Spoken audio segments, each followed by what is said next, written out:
Merci. Merci pour ce moment. Avec plaisir, Thierry. Nous, on est là pour faire passer toutes les émotions. Merci beaucoup. Ah, c'est cool, c'est cool. Lui, c'est Thierry Desroses. Il est notamment connu pour avoir prêté son timbre vocal à l'acteur Samuel L. Jackson. Plus de 80 fois. Dans son palmarès s'ajoutent également les acteurs comme Wesley Snipes, Forest Whitaker, le regretté Tony Todd ou Giancarlo Esposito.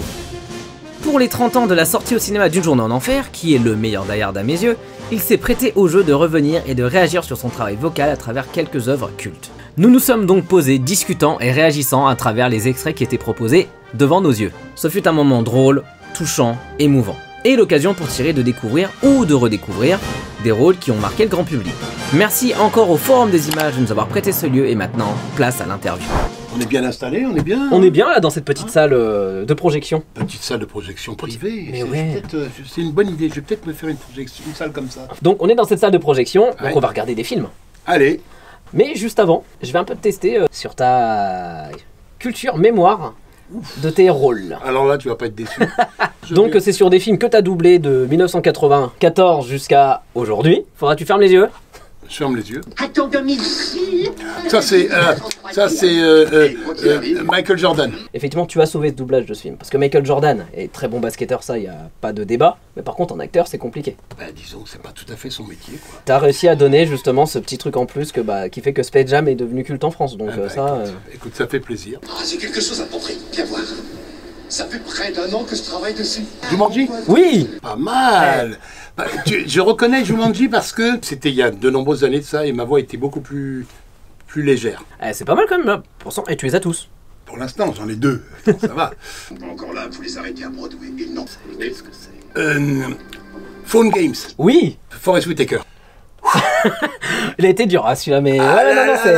Phone Games. Alors, Phone Games, c'est drôle parce que c'est la première fois que j'ai doublé Forest Whitaker. Je l'avais jamais doublé avant et en fait, le client européen en avait un peu assez d'entendre les acteurs blancs sur les acteurs à forte pigmentation et il a dit tiens on va essayer de faire passer les essais à des acteurs à forte pigmentation pour pouvoir doubler Forest Whitaker et je l'ai fait et ça a été la première fois que je l'ai fait puisque normalement c'était Emmanuel Giacomi qui le doublait et depuis en fait Manu et moi on le fait en alternance. Donc c'est selon la boîte de distribution, selon la boîte, selon les disponibilités des acteurs et puis par exemple sur Forest Whitaker sur Godfather of Harlem. Il y a eu 3 saisons de cette série. Là, c'est Forest Whitaker le rôle principal. Et Disney a demandé des essais. Et j'ai passé les essais, ainsi que Manu.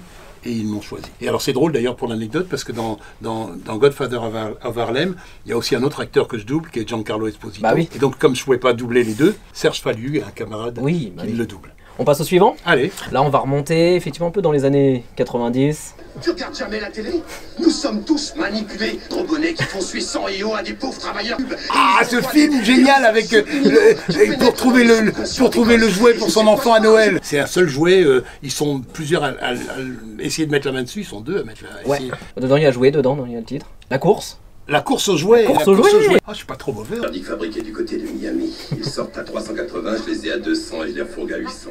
Dans la publicité. Alors ça, bien sûr, c'est Jackie Brown. Scène avec De Niro, ils sont sur un canapé. Alors c'est génial. Ça, pour l'anecdote, c'est vachement drôle. Parce qu'en fait, quand on a fait ce film, c'était dans un studio qui n'existe plus maintenant, qui était dans le 18e. Et en fait, le directeur artistique nous avait installé un canapé. Et en fait, on a fait toute cette grosse scène qui est très très longue sur le canapé, où ils regardent les trucs, sur le canapé. Donc on avait les micros qui étaient là, et on était installés comme eux, et on jouait la scène comme ça. Ça c'est bien ça de faire comme les conditions. Bah voilà, toi qui disais, ouais non, je vais pas trop réussir et tout ça. Bah oui, parce qu'en fait, moi j'ai pas de mémoire, je te jure. On s'était dit, on prend que du Samuel L. Jackson, il faut essayer de deviner tous les films de Samuel L. Jackson. Ça aurait été peut-être plus dur. Là, ça aurait été dur. Tu te souviens un peu du monologue, par exemple, je pense, dans Peur Bleue, un espèce de monologue. Ouais. Monologue devant le bassin, et il y a le requin. C'est très moche, l'effet spécial. Mais je pense que c'était fait exprès. Je pense que c'était fait exprès. Tu sais, les répliques, moi je m'en souviens pas parce qu'en fait elles sont écrites d'abord sur la rythmo et puis on les enregistre et moi je les mémorise pas, tu vois. Tu me demanderais de refaire la fameuse réplique de Pulp Fiction très connue, là, Est-ce que tu lis la Bible? Je la connais pas. Alors bon, là du coup on va passer aux extraits. Ok. Aux extraits de ta voxographie. Donc on va commencer avec le premier extrait. Bad boys, what you gonna do? Vous n'êtes plus avec les méchants, vous êtes avec les flics. Et je reviendrai. Ça me fait drôle de revoir Bad Boys parce que j'avoue que c'est pas un des doublages dont je suis fier. Martin Lawrence, on me l'a donné plusieurs fois, je l'ai doublé plusieurs fois, mais ça n'est pas mon énergie et ça n'est pas ma voix. Et du coup, je suis obligé de truquer un peu ma voix pour m'alléger et pour être dans son énergie qui n'est pas la mienne. Et comme je n'avais pas assez d'expérience en doublage, pas assez de dextérité, on va dire, je vois là, quand je vois l'extrait, je vois tout ce qui ne va pas. De toute façon, même après, de leur côté, Martin Lawrence, il débute, enfin voilà, aussi il débutait à ce moment-là, il n'était pas très très connu, même ouais, sur Bad Boys, tout le monde un peu se testait. Même si tout le monde se testait, moi je pense que vocalement, quand même, je suis trop lourd pour lui. Lucien Jean-Baptiste, qui est un sublime acteur, en plus d'être réalisateur, est très très bien dessus. Alors t'es un sans-papier, allez, fous-toi contre le mur et fais pas le malin. Bordel, c'est quoi votre problème, tous les jeunes, vous croyez tout savoir, des petits fauves apprentis cosmocats. T'as des joints sur toi? Non. Tu fumes du shit? Bah même Will Smith, c'est même pas sa voix, je pense c'est Jacques Martial. Ouais, c'est Jacques Martial. Jacques Martial et moi, tous les deux, on était en train de... Alors je sais pas pour Jacques, je peux pas parler pour lui, mais je sais qu'on truquait, enfin on essayait d'alléger un maximum. On va passer là sur une série, avec la Giancarlo Esposito. Je tuerai votre femme. Je tuerai votre fils. Et je tuerai aussi votre fille dans son landau. Alors ça c'est une série que j'ai adorée. C'est du grand cinéma, quoi. C'est-à-dire que c'est pas de la série, c'est du cinéma. Chaque épisode est un film. Et ce qui est génial dans Breaking Bad, c'est qu'il y a le temps. On a le temps pour tout. Il y a des silences, il y a des plans qui durent très très longtemps, qui s'étirent. On a le temps. C'est du cinoche, quoi. Et Giancarlo Esposito, qui est un acteur que je double depuis de nombreuses années. Et je la suspecte. Bravo, bravo garçon, tu as bien travaillé. Et c'est un acteur que j'adore parce qu'il n'est pas facile. Il n'est pas facile, mais c'est un bel acteur. C'est-à-dire qu'il a quelque chose toujours comme ça, d'un petit peu élégant, chic. Et il a une qualité de jeu qui est vraiment très subtile, qui est vachement intéressante. J'ai regardé effectivement la scène en anglais et en français. Même la respiration, là, quand il fait et je vous tuerai, enfin il a un truc, il est effrayant. Là, ça bouge là, avec les reflets des lunettes et tout ça, et ça marche très bien. Un film que je disais que j'ai regardé donc la veille de faire cette interview, qui s'appelle Sunset Limited. C'est un huis clos avec Tommy Lee Jones et Samuel L. Jackson, où en fait ils refont le monde. Ils refont le monde et c'est parfait. C'est un film qui est extrêmement bavard. Donc Féodor Atkin et toi, vous avez dû vous éclater à faire ça. C'est éclaté. Alors en plus je crois que c'est une pièce de théâtre à la base. D'accord, bah ça se ressent. Et c'est ça du bonheur, c'est du bonheur. Le professeur a dit d'accord. On y va. Voici mon histoire à la cabane. C'est une histoire vraie? Oh oui, c'est une histoire vraie, j'en connais pas d'autres. C'est-à-dire de prendre un extrait, c'était très très dur, parce que tout ce qu'il raconte, c'est intéressant. Moi se prend la tête avec le serveur. Il lui dit que les faillots sont froids. Et il balance la loose dans le plat. D'un couteau dans le ventre. J'avais rien vu venir, je commence à pisser le sang, ça giclait partout. C'était pas un truc bricolé en prison, c'était une vraie lame. Un cran d'arrêt, genre italien, avec un manche noir argenté superbe. Alors là, ni deux, je me baisse. Je pars. C'est génial.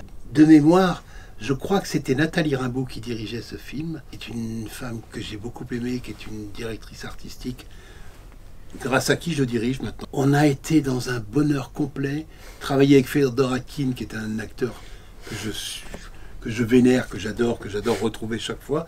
Mais là, on n'était que tous les deux. Et on a été dans le plaisir, dans le plaisir du jeu et de l'échange.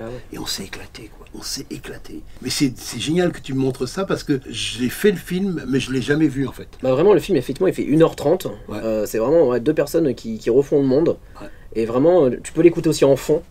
Parce qu'effectivement, tu as vraiment l'impression d'être avec eux, de regarder justement ça. Tu es vraiment avec ces deux personnes, et le professeur donc, qui veut se mettre fin à ses jours. Et lui, Samuel Jackson, qui fait non, partez pas. À chaque fois, quand il part vers la porte, c'est non, revenez et tout. Et c'est super. Ah ouais, c'est génial. Et puis je te dis, donner la réplique, échanger avec Féodor Atkin, c'est du pain béni. Bah, là, Samuel Jackson, on sent qu'effectivement, tu l'as depuis très longtemps. Je veux dire, là, c'est comme rentrer dans ses chaussons un peu. Là, tu le vois. Eh ben, je dirais pas rentrer dans ses chaussons, parce qu'en fait, la difficulté avec Samuel Jackson, c'est que chaque film est différent. Et chaque fois que je débute un film avec lui, je mets un certain temps à le trouver, à comprendre ce qu'il joue, à comprendre ce qu'il propose. Les gens pensent que quand on a fait 80 films ou 100 films avec un acteur, on connaît son jeu. Pas du tout. Bien sûr qu'il y a des travers, il y a des numéros de bravoure qu'il sait faire, mais chaque fois, il propose autre chose. Et pour le coup, il est difficile pour ça, parce qu'en fait, chaque fois, c'est à moi de comprendre ce qu'il propose, et à moi d'essayer de restituer ce qu'il propose. Justement, petite parenthèse avec Marvel, tu te souviens du film Captain Marvel? Oui. Que tu avais fait, donc celui Samuel Jackson, il a été un peu rajeuni. Oui. Donc toi, tu t'es un peu recalqué sur ça? Comment... Je l'ai suivi, en fait, moi, ce qu'il y a, c'est que moi, je suis, je m'inspire beaucoup de ce que j'entends, et de ce que je vois à l'image. Et là, c'est vrai que comme il s'était allégé, j'ai essayé d'alléger un petit peu, de retrouver un petit peu ma voix de baryton, de jeune baryton que j'avais quand j'avais 30 ans. Quoi. Il y a un film dans les années 2000 qui a une suite qui s'appelle Glace. Ah. Mais là, surtout, je voulais parler surtout d'Incassable. Oh là là. La fin d'Incassable. Oh là là. Vous savez ce qui est le plus effrayant?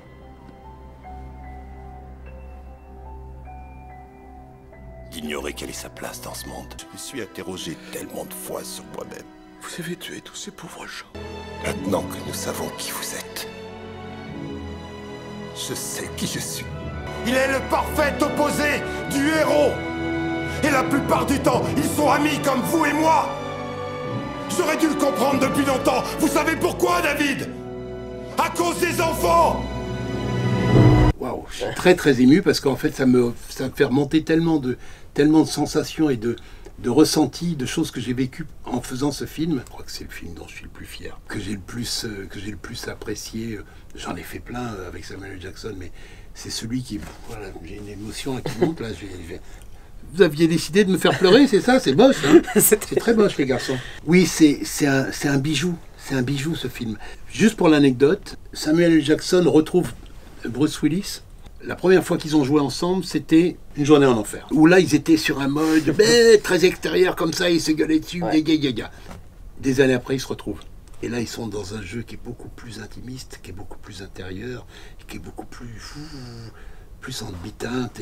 Et c'était tellement bon de retrouver d'abord Patrick Poivet, qui était mon ami et que je regrette encore aujourd'hui. Faire ce film ensemble, ça a été un bonheur. La première journée où j'ai fait mes scènes, j'ai commencé à faire les scènes, je ne trouvais pas le personnage. Je ne comprenais pas ce qu'il faisait. J'ai fini la journée très très en colère, très déçu. Je suis rentré chez moi en me disant, mais bon, voilà, je passe à côté du film. Quand je suis arrivé le deuxième jour, le directeur artistique, on s'est parlé tout de suite en buvant le café. Et je lui dis, voilà, écoute, j'ai du mal, je rame, là, je trouve pas le personnage. Il me dit, ouais, je m'en rends compte, on n'est pas dedans. Alors on a fait les scènes, hein, mais c'était pas ça. Et on a cherché ensemble. Et il m'a aidé à trouver le personnage. Le personnage était très compliqué. C'est un homme qui a la maladie de Verre, donc il a une fragilité, et en même temps, c'est un démon. Il y a quelque chose de démoniaque, quoi. Donc c'est ce mélange comme ça qu'il fallait trouver au niveau vibratoire intérieur. Au bout d'un certain temps, j'ai trouvé le personnage, au bout d'une heure ou 2 heures de travail avec le directeur artistique. On a refait toutes les scènes qu'on avait faites la veille, et on les a refaites, mais parce que ça y est, j'avais trouvé le perso.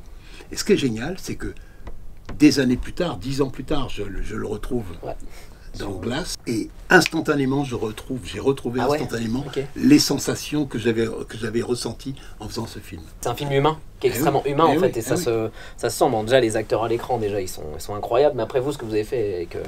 toi, ce que tu as fait avec Patrick, plus après tous les autres comédiens et tout ça, c'est fou. Et je suis très ému parce que Patrick, ce jour-là, quand on a fini le film, il m'a pris dans les bras et il m'a dit « Bienvenue dans la cour des grands ». Et ça m'a... Je m'en souviendrai toujours parce que c'était un grand exemple pour moi, cet homme. Et il était génial, sur Bruce Willis.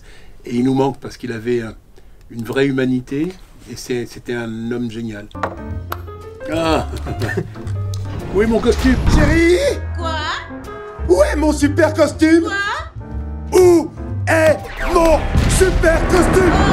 Dis-moi où est mon costume, femme? Le bonheur de l'humanité est en jeu! Quel bonheur? Je suis ta femme! Et t'as intérêt de te contenter de ce bonheur-là! Je trouve que t'es dessus. Cette scène-là, déjà tout le film il est incroyable, mais ça marche de fou dessus. On s'est bien marré sur le 1 comme sur le 2. Vous aimez le baseball? Je suis pas un obsédé du baseball. Pourquoi? Vous jouez? Barry Bonds? Oh. Non. Parce que ces mecs sont des losers. Oh, les fans, c'est pas ce qui est le plus important. Connerie. Je vais vous expliquer. Les fans sont comme les femmes. Vous êtes performant, ils vous adorent. Parce qu'ils ne comprennent pas que vous êtes la même personne que vous soyez performant ou pas. On se fait un petit billard? Ben, alors prenez votre bière. Bon. Un plaisir énorme à travailler avec Jacques Frantz. Jacques Frantz qui était quand même un monument tant physique qu'acteur, et d'une gentillesse, et d'une générosité, et d'une simplicité. J'oublierai jamais parce qu'on a fait toutes nos scènes ensemble et il m'a accompagné. Il fait partie de ces acteurs comme ça généreux, comme Patrick Poivet ou comme quelques-uns, qui t'accompagnent, qui te soutiennent. C'est-à-dire que moi j'étais un peu jeune encore en doublage princesse, tu vois, j'étais un bébé. Et vraiment il m'a pris comme ça et il m'a accompagné. Toutes les scènes il les jouait avec moi, il y avait un vrai échange d'énergie et il a été un vrai bon camarade. Ah, et j'ai un souvenir de lui. Lui aussi il nous manque, Jacques. On lui a injecté dans les veines, provoque. C'est lui qui faisait Candyman. Parce qu'en fait, regarde, c'est moi dans 10 ans. Il faut se rendre compte que nous ne sommes que des petites souris que le chat tient par la queue. Tu apparais sur chaque épisode de la saga, il fait toujours une petite apparition pour dire attention quand même, la mort est proche. Ah d'accord. Parce que tu sais, le but des décisions finales, c'est quelqu'un qui voit la mort. Ouais. Et ça se produit. Et donc en fait lui il a vu, donc en fait il faut essayer un peu de déjouer les plans de la mort. Et là ils se disent qu'est-ce qui se passe, et le croque-mort, c'est ça qui est rigolo, qui est joué justement par Tony Todd, qui était Candyman, c'était un peu le petit clin d'œil. Tu as fait Candyman 3. Ouais, le 3. Bon, là on va parler d'un petit film pas très connu qui s'appelle Une journée en enfer. Ah bah oui. Qui se dépêche d'arriver, il va y avoir un meurtre dans la rue. Ensuite vous filez à l'école, c'est compris? Bonjour. Bonjour. Tout va comme vous voulez, cher monsieur? On prend le frais, c'est ça? Eh, c'est à vous que je parle, monsieur. Vous avez à peu près 10 secondes devant vous avant que ces gars-là ne vous voient. Et quand c'est quoi ce bouffon? Bah écoute, c'était génial. C'était génial parce que d'abord c'était avec Patrick Poivet et on travaillait encore comme on travaillait à l'époque, c'est-à-dire qu'on travaillait ensemble, c'est-à-dire qu'on enregistrait toutes nos scènes ensemble. Et il y avait un vrai échange d'énergie, quoi. On jouait la comédie ensemble. Quand tu étais rôle principal, on t'invitait soit chez Warner, soit chez Pathé, soit ailleurs, dans une grande salle de cinéma. Tu avais la salle pour toi tout seul, enfin on était 2-3, les rôles principaux, et on te faisait la projection du film. Après, les temps ont changé, on t'envoyait des cassettes, parce qu'il y avait encore les cassettes vidéo qui existaient. Après, les temps ont encore évolué, on t'envoyait un DVD. Et puis maintenant, il faut réclamer une projection pour assister, pour voir le film. Et très souvent, maintenant, c'est le directeur artistique qui te fait le pitch. Avoir en tout cas tout le parcours du personnage, même si on ne se souvient pas des scènes après, mais en tout cas avoir le parcours du personnage, c'est important quand même. Donc moi, ce que je fais, quand il m'arrive quand j'ai des rôles principaux, je demande une projection. Et je vais soit à Dubbing, soit chez n'importe quel studio où on m'envoie les images et je les regarde, quoi. Parce qu'il le faut, Il faut que je décroche ce téléphone. Lève les mains, putain! Je te le répète encore une fois. Tu veux me tuer? Alors tire et tue-moi. Mais quoi que tu fasses, je dois répondre. D'accord? C'est moi. Et McLean? Il doit arriver. Il a du mal aujourd'hui, je dois dire qu'il traîne un peu. Ce qui est génial, c'est qu'on sent que les acteurs se sont éclatés à faire ça. Ils se sont amusés à le faire. Comme nous, on s'est amusés à le doubler. Il y a des fulgurances, même vous, les comédiens, ce que vous faites, justement, il y a un truc, effectivement, une osmose qui se passe dans la scène. C'est pour ça, je trouve que les doublages des années 90, enfin 80-90, même ceux un peu plus d'avant, ça marche. Oui, on est vachement ensemble, on joue ensemble. On est dans une dynamique de travail, ce qui a tendance à se perdre beaucoup. Alors il y a encore des gens avec lesquels on travaille. Ce matin j'étais sur un plateau, j'étais avec une camarade, on a travaillé ensemble, on a pu jouer nos scènes ensemble. Mais ça se perd de plus en plus, et surtout depuis le Covid, les gens s'enregistrent de plus en plus seuls. Et c'est mortel, parce qu'en fait le principe même du jeu, c'est l'échange, c'est le partage. Et là on voit bien qu'on est en train... Autant en anglais qu'en français, on sent qu'on joue ensemble.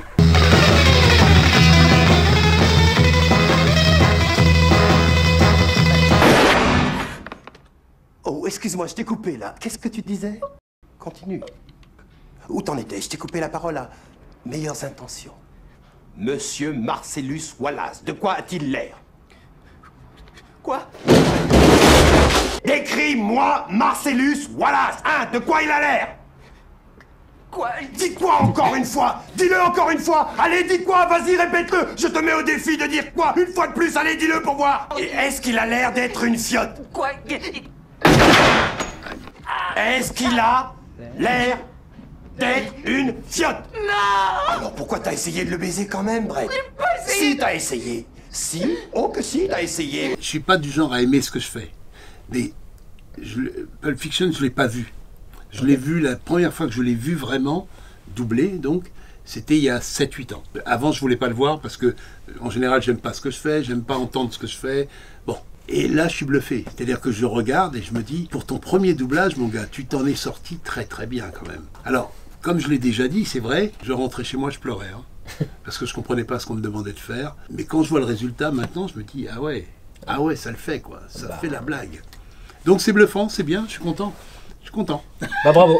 Après, qu'on le revoit en français ou en anglais, c'est culte. Ouais. Ce que tu as fait dessus, c'est culte. Je te dis, je vois bien qu'il y a quand même quelques imperfections. Il y a des choses que je ferais aujourd'hui beaucoup plus subtilement. Je pense, en tout cas j'essaierai. Mais ça fait la blague, ouais. Est-ce que, c'est quelque chose, déjà qu'on te demande déjà souvent, le monologue? Alors on me le demande, mais je le fais jamais parce que d'abord parce que je le connais pas par cœur. Tu vois, quand tu fais ce genre de monologue, tu te nourris vachement de l'image. Là, je pourrais le faire, mais ça serait truqué, ça serait faire un truc à peu près qui serait pas de l'intensité de ce que fait Sam, tu vois. Sam, toujours Sam, toujours qu'on embrasse. Si tu as un message pour lui, peut-être qu'il le verra. Tu m'as signé tu m'as fait une dédicace. J'espère qu'elle va se réaliser un jour. À bientôt, Sam. Ah oui, il m'a fait une super dédicace. On était donc au Planet Hollywood. Il présentait Long Kiss Goodnight, Au revoir à jamais, et Code 187. Code 187 n'a pas beaucoup marché. Long Kiss Goodnight a un peu mieux marché. Et en fait, on a passé une soirée ensemble, on a discuté longuement. Ça, c'est incroyable. On a refait le monde. Et il m'a signé, on a fait plein de photos, et il m'a signé une petite dédicace que j'ai gardée, bien sûr, où il me donne rendez-vous. Donc j'espère qu'on va se retrouver. On le taguera sur Instagram et on dira Sam, quand tu veux, when you want, whenever you want. Ça, vous avez refait le monde un peu comme dans Sunset Limited. Voilà, c'était ça. Moi, il m'a fasciné parce que c'est un acteur que je respecte profondément, mais ce qui m'a touché, c'est l'humanité de cet homme.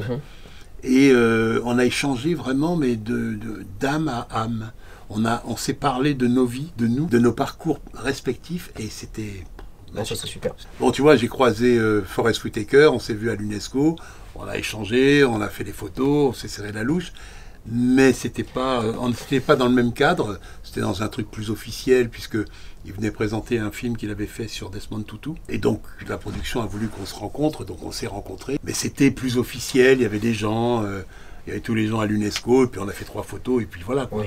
Alors qu'avec Sam, on a passé un vrai moment ensemble. D'abord, c'est un acteur prolifique parce qu'il tourne quand même en moyenne 3 à 4 films par an. Et chaque fois, il est rarement décevant. Il y a des films qu'on peut ne pas aimer dans toute sa filmographie, mais lui est toujours génial. De toute façon, on va voir un film pour Samuel L. Jackson. C'est pour ça qu'on met son nom en gros sur l'affiche. On parlait tout à l'heure des Serpents dans l'avion, qui n'est pas un grand film. Qui n'est pas un grand film, mais il est génial. Mais lui, il s'éclate. Toi, tu t'éclates dedans et puis c'est génial. Je voulais vous aider. J'étais un professeur. Je suis déjà mort. Et tu ne peux pas me faire peur. Toute ta façon de vivre, c'est un paquet de conneries. Le macho, c'est un paquet de conneries. C'est tout ce que j'ai. Je te prends ton tour si tu veux. Non. Elle est dure encore, c'est très très dur cette scène. Est-ce que tu te souviens un peu si tu avais fait un peu un one shot comme on dit? Est-ce que tu l'as fait en plusieurs fois? En plusieurs fois, obligatoirement, je vais te dire pourquoi, parce que d'abord, il y a un problème de synchronisme. C'est-à-dire que le mec, il est plein pot comme ça, il faut être synchrone. Ouais. Et c'est pas simple. Ça demande énormément en termes d'énergie, énormément vocalement. Et donc, tu t'abîmes. Si tu fais trop de prises, tu t'abîmes. Ouais. Mais déjà, lui, il n'a pas dû le faire en one-shot. Oh oui. T'as les chants contre genre et tout. Donc, non, tu ne peux pas faire ça en one-shot. Parce que, regarde, techniquement, c'est hyper compliqué à faire. C'est-à-dire qu'il y a à la fois... faut être vraiment synchrone et il faut être en même temps dans l'intention. Il faut faire monter le truc. Donc là, il y a eu plusieurs boucles et plusieurs prises dans les boucles. Là, quand tu revois ça aujourd'hui... Là, je me respecte. Là, je me dis respect. Là, je vois ça, je fais... c'est bien. Je te dis, je suis pas fan de mon travail dans l'absolu, mais quand je vois ça, je fais oui. Ouh, là, ça le fait, là. C'est ça qui est formidable avec Samuel L. Jackson, c'est que tu peux pas faire de la voix. Tu peux pas faire juste tu vois. Ouais. Si tu vis pas le truc, si t'es pas intense, si t'es pas chargé, rempli du truc, ça le fait pas. Ouais. Ça le fait pas, tu le remplis pas le mec. Bien sûr. Parce qu'il est hyper intense, quoi. Non, mais tu peux être fier déjà de tout ce que t'as fait déjà sur le. Bah, en vrai, toute ta carrière, tu peux être fier déjà. Oh, merci. Bah, si, quand même. Nous, on voit ça, tu vois, en tant que spectateur, on y croit. Donc, c'est-à-dire qu'on est aussi choqué que si on le voyait, je pense, en anglais, donc c'est que ça marche. Et Patrick Poivet qui disait ça, un bon doublage, c'est un doublage qui s'entend pas. Donc, Absolument, absolument. Et je te dis, c'est grâce à ça que Samuel L. Jackson a demandé, quand il est venu en Europe, il a dit j'aimerais que ce soit Thierry Desroses qui fasse ma voix française, quoi. Alors il l'a demandé, ça n'a pas été contractuel, mais c'est un contrat tacite, puisque, je te dis, depuis Pulp Fiction, je le fais tout le temps, à part 2-3 exceptions. Mais je le fais tout le temps. Donc, justement, en plus en parlant de Samuel L. Jackson, tu sais qu'il dit beaucoup donc le terme que je ne peux pas dire à la caméra, le motherfucker. Toi, tu peux le dire. Eh ben, il y a une compilation de tous les motherfuckers de Samuel L. Jackson. Okay. You owe me some money, motherfucker. Motherfucker, I eat everything. I eat fuck out. Tu l'as pas encore doublé là. Non. Là. You're a smart motherfucker. English, motherfucker. You're not gonna store the motherfucker. I'm on the motherfucker. Motherfucker, I'm a mushroom cloud laying motherfucker. Motherfucker. You're closed, motherfucker. On est toujours dans Pulp Fiction. You can't kill me, motherfuckers. Motherfuckers. La vidéo est démonétisée là.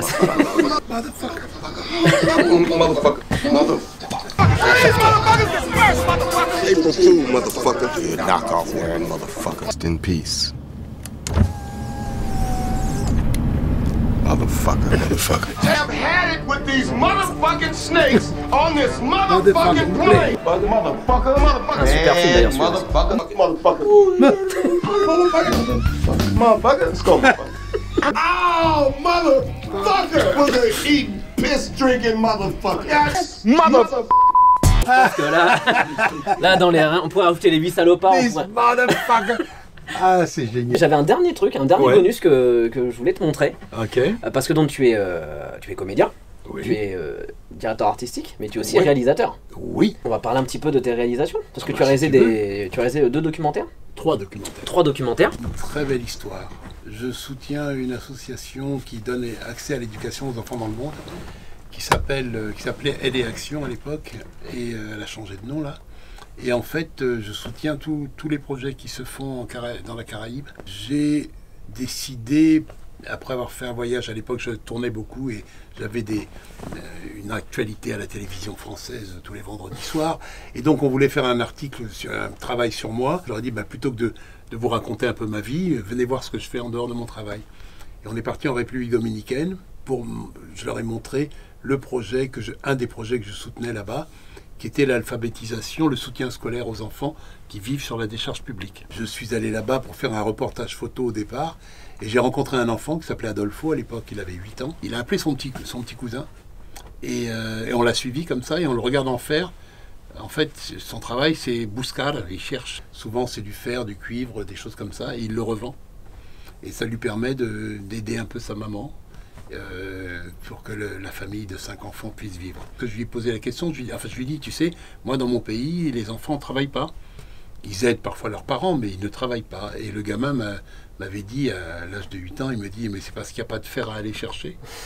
Pour lui, c'était sa réalité. Sa réalité, c'est il faut aller chercher du fer pour vivre. Et donc j'ai eu l'idée à ce moment-là de faire un film sur lui. Donc je suis rentré, j'ai demandé à la maman, qui m'a dit de demander au fils. Et on est parti, un mois après, on est reparti en République dominicaine. Et on a vécu pendant 3 semaines sur la décharge publique. Ah, super. Avec Adolfo. Donc on vivait tout le temps, H24, ensemble. Et je filmais son quotidien. Et comme ces gens étaient tellement mignons, et pendant 3 semaines, ils ont été généreux, ils ont été là pour nous, ils ont été super. Je leur ai promis que je reviendrais. Donc je suis retourné pour leur faire une projection. Ils n'avaient jamais assisté à aucune séance de cinéma. Donc j'ai loué un groupe électrogène. J'ai tiré un grand drap blanc et j'ai fait la projection donc, de ce film dans l'école qu'on voit dans le film là. Et c'est une belle histoire, quoi. Et ce qui est génial, c'est que ce film a lancé la première campagne contre le travail des enfants. Et surtout, on a permis à tous les enfants qui vivent sur cette décharge d'avoir une identité, parce qu'en fait, ils n'étaient pas reconnus, ils n'avaient pas d'identité. Donc on les a tous recensés. Et les enfants à partir de 8 ans, les enfants qui avaient l'âge d'Adolfo et tous les autres qui viennent maintenant au monde, ont une identité maintenant. Donc c'est l'occasion d'éviter les trafics d'organes, les trafics d'enfants, les trafics de toutes sortes de choses. Et donc là, est-ce qu'il y a un futur projet de documentaire de prévu? Non, parce qu'en fait, j'en ai fait donc 3 et honnêtement, je les ai faits avec mes moyens, et j'ai fait les choses à l'envers, c'est-à-dire que moi, je travaille au coup de cœur. Au lieu de monter un film, d'écrire le sujet, d'aller le proposer aux chaînes, proposer à une production qui va le proposer aux chaînes, avoir le financement, ça prend toujours beaucoup de temps pour faire les choses. Moi, si je les sens, je les fais. Et j'ai fait les 3 films comme ça, mais j'ai dépensé beaucoup d'argent. Mais si un nouveau sujet me vient, je ferai les choses autrement, je ferai en sorte de trouver un financement, parce que ça coûte cher. Eh ben, si on arrive à le retrouver, je serais curieux quand même de le découvrir. Ouais. Mais... Donc voilà. Ben, merci pour ce cadeau, parce que ça faisait longtemps que je n'avais pas vu d'image de ce film. Tu fais aussi la direction artistique. Oui. Tu en doubles, en tout cas tu en fais pas mal. Donc comment ça se passe de 1 et quels souvenirs, quelles expériences tu peux un peu nous raconter sur la direction artistique? Ça fait 5 ans maintenant que je dirige. Ce qui est pas mal. Mais je fais des choix. Je fais des choix parce qu'en fait, la direction artistique, pour moi, ça doit être un plus dans mon métier. C'est une expérience supplémentaire, mais ça ne doit pas devenir mon activité principale. Donc, parce que mon activité principale, c'est acteur quand même. Donc la direction, j'adore. Et j'ai la chance d'avoir des jolis projets, qu'on me propose de jolis projets. Et j'ai la chance de choisir. Donc je dirige, il m'est arrivé de diriger quelques séries, une grosse série sur le football américain, là, 5 saisons, 24 épisodes par saison, là, ça s'appelait All American. Ah oui. Donc ça c'est fini, mais sinon il m'arrive de diriger, là dernièrement j'ai dirigé une série pour Netflix, une série d'animation qui s'appelle Good Times. Dans les derniers films que j'ai dirigés, le dernier que j'ai dirigé qui est sorti au cinéma, c'était La couleur pourpre, La méthode Williams. Je fais des films à la fois pour Netflix, à la fois pour Alula, enfin pour Apple aussi. Apple, voilà. Je pense à La méthode Williams, donc lui qui a été pas mal récompensé. Est-ce qu'il y a une pression en plus quand on fait ce doublage, sachant que non, pour moi la pression elle est toujours la même, c'est-à-dire que on te confie un film, donc on te fait confiance. Là c'est Warner m'a fait confiance 2 fois déjà. Et donc chaque fois, je ne veux pas trahir leur confiance et je veux surtout être à la hauteur de ce qui s'est fait dans l'original. Donc la pression, c'est moi qui me la mets, mais eux, ils ne me mettent pas de pression. Et même lorsque je travaille pour Disney, puisque j'ai eu la chance de diriger Ant-Man, ils ne me mettent pas de pression. On est dans l'exigence, ils sont dans l'exigence, donc il ne faut pas les décevoir. Les résultats soient à la hauteur de l'investissement. Mais bon, s'ils me choisissent, c'est qu'ils savent qu'en général, je ne fais pas du trop mauvais travail. Donc j'essaie d'être à la hauteur. Et la continuité vocale, toi, c'est important pour toi? Je trouve que c'est important parce que si quand un acteur double bien, prête sa voix à un acteur américain, et si la voix correspond, et si l'acteur est bon et s'il correspond au personnage, il ne faut pas le changer, quoi. Ouais. Moi, j'essaie de faire en sorte de jamais changer, aussi par rapport par fidélité et par honnêteté vis-à-vis du spectateur. Beaucoup de produits, on peut dire ça, ne respectent, ils s'en fichent du spectateur, il dit bon, on change la voix, c'est bon, ça passe. Alors parfois il peut arriver qu'on soit obligé de changer la voix. Pourquoi? Parce que l'acteur a pris 30 kilos, sa voix est beaucoup plus lourde, et l'autre acteur était beaucoup plus léger et tout ça. Donc ça arrive. Et sinon, en règle générale, le client en général essaie d'être quand même assez fidèle à ce qui s'est toujours fait, quoi. Si l'acteur est bien, il n'y a pas de raison de le changer. Et pourquoi Ant-Man en particulier, Ant-Man le dernier? Est-ce que tu avais émis un souhait de le faire? Non, en fait, ce qui se passe, c'est que moi j'aime bien les challenges, et comme je n'avais jamais dirigé ce genre de film, je trouvais intéressant de m'y coller, et Disney m'a proposé, j'ai eu la chance qu'il me propose de diriger ce film. Je me suis dit, je connais pas cet univers, on y va, on fait, quoi. Et je me suis amusé comme un fou. Alors ça, c'était dur parce que Ant-Man est un film pas facile à fabriquer. Quand tu as la chance d'avoir des Damien Boisseau ou Hervé Joly comme acteur, c'est du bonheur, mais on a travaillé. La direction qui a été la plus compliquée à faire? Alors, compliqué et en même temps grand plaisir. C'est ça qui est difficile, bizarre. Compliqué, c'était une série que j'ai faite pour Netflix qui s'appelait A.G. and the Queen. Okay. A.G. and the Queen, c'est une série qui est produite et coécrite par RuPaul. Et en fait, c'est RuPaul le rôle principal. Et c'est un road movie dans tous les États-Unis. RuPaul et une gamine de 12 ans ou 11 ans. Et en fait, ça a été compliqué parce que fallait trouver des gens qui arrivent à jouer ces personnages haut en couleur. Et puis en même temps un bonheur parce que j'avais la chance d'avoir un acteur qui s'appelle Elias Changel qui jouait le rôle principal. Il était génialissime. Et puis j'ai rencontré plein d'acteurs géniaux, donc on s'est amusé, mais c'était un peu difficile en même temps. Il y avait beaucoup de travail, quoi. Oui, j'ai travaillé beaucoup pour Netflix, Warner, Disney, et voilà, TF1 même. T'as tout fait en fait. Bah, j'essaye de diversifier les plaisirs. Il y a un truc que t'as pas fait. Il y a plein de choses que j'ai pas faites encore, beaucoup de choses que j'ai pas faites. Et aujourd'hui, l'actualité, qu'est-ce que ça donne? Eh ben, écoute, l'actualité, je travaille aussi comme acteur à l'image. Donc là, j'ai une série, enfin, je viens de tourner 3 choses, un court-métrage et 2 moyens-métrages. Et j'ai tourné surtout une série pour OCS, 10 épisodes, une série qui va sortir cet automne, là, qui s'appelle 7e ciel, qui traite de la vie affective et sexuelle des seniors. Et donc c'est la 2e saison de cette série. La première saison, le rôle principal masculin, c'était Féodor Atkin. Et la 2e saison, le personnage principal masculin, c'est Thierry Desroses. Donc on va suivre de toute façon tout ça de très très près. Ouais. Est-ce qu'il y a des réseaux où on pourrait te suivre Je pense que les gens sont intéressés quand même. Bah, à mon avis, sur Insta, ils vont avoir des infos, c'est évident. Et puis il y aura de la pub qui sera faite, quoi. Il y aura des news, très bien. Voilà. Est-ce qu'il y aura un mot pour conclure tout ça? Bah, le seul mot que je peux dire, c'est merci. Merci pour ce moment, parce que c'était très agréable. Et puis bravo, parce que tu as bien travaillé ta copie. Bravo. Bravo. Merci à toi. Et puis merci pour ces moments d'émotion que tu m'as accueillis là. Ah, ça, je m'y attendais pas. Bon, tu n'y attendais pas non plus, mais moi je m'y attendais pas. Je pensais pas que. Mais c'est cool, ça veut dire c'est sincère, c'est vrai. Et tout ce que tu fais, tout ce que vous faites, les comédiens, c'est du vrai. On essaie. Donc je le redis. Merci aussi. Merci beaucoup. Voilà.